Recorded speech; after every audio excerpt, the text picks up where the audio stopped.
जय श्री राधे। सभी हरिभक्तों को राधे राधे। श्रीमद् भगवद गीता अध्याय 8 और श्लोक संख्या 10। प्रयाण काले मनसा चलेन भक्त्या युक्तो योग बलेन चैव।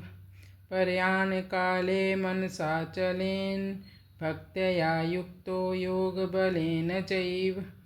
भ्रुवोर्मध्ये प्राणमावेश्य सम्यक् स तं परं पुरुषमुपैति दिव्यम्।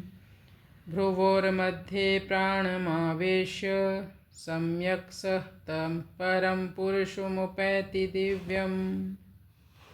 प्रयाण काले अंत समय में अर्जुन ने प्रश्न पूछा था, मृत्यु के समय बिना योग बल के आप प्रयाण काल में भगवान का स्मरण नहीं कर सकते, क्योंकि मन हमारा बड़ा चंचल है।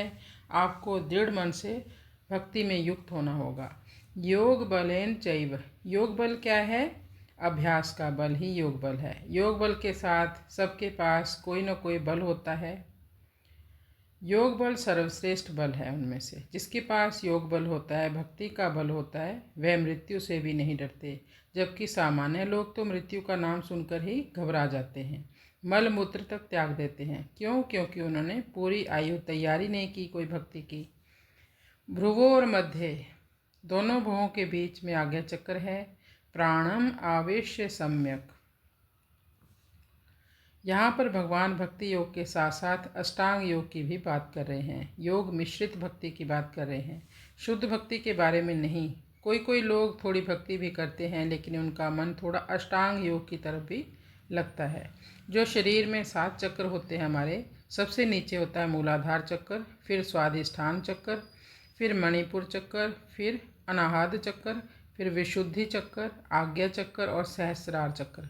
कुछ लोगों की ऐसी धारणा होती है कि हम ध्यान करेंगे, हम प्राणायाम करेंगे, हम अपने प्राणों को सुषुम्ना नाड़ी से लेकर जाएंगे सहस्रार चक्र तक। भगवान उन लोगों को कह रहे हैं, ऐसे योगी को चाहिए वो अपने प्राणवायु को ऊपर उठाए और दोनों भवों के बीच में आज्ञा चक्र पर केंद्रित करे, मन को अचल रखे। तो जो इस भावना में भी मेरा ध्यान करता है, स तम परम पुरुष मुपैति दिव्यम, तो वो दिव्य पुरुष भी भगवान के धाम को प्राप्त करता है। तो अभ्यास की बहुत ज़रूरत होती है। बिना अभ्यास के कोई भी व्यक्ति मृत्यु के क्षणों में भगवान का स्मरण नहीं कर पाएगा। अंतमति सो गति। इस कलयुग में भक्ति योग सबसे सरल है, सहज है। केवल हमें भगवान को स्वीकार करना है।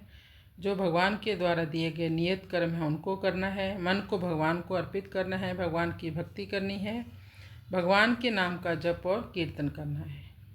भक्त्या युक्त, इसका तात्पर्य है कि संसार की आसक्ति मिट जाने से उस साधक का एक परमात्मा में ही आकर्षण रहता है, अन्य में आकर्षण नहीं रहता। संसारी मनुष्य तो अपरा में आकृष्ट रहते हैं। अपरा प्रकृति यही भौतिक जगत, पर जो अपरा को छोड़कर भगवान में आकृष्ट हो जाता है वह भक्त हो जाता है। संसारी मनुष्य शरीर संसार में आसक्त होने से विभक्त या भगवान से अलग हो जाते हैं, पर भगवान में लगा हुआ साधक विभक्त भी नहीं रहता, बल्कि भक्त भगवान से एक अभिन्न हो जाता है।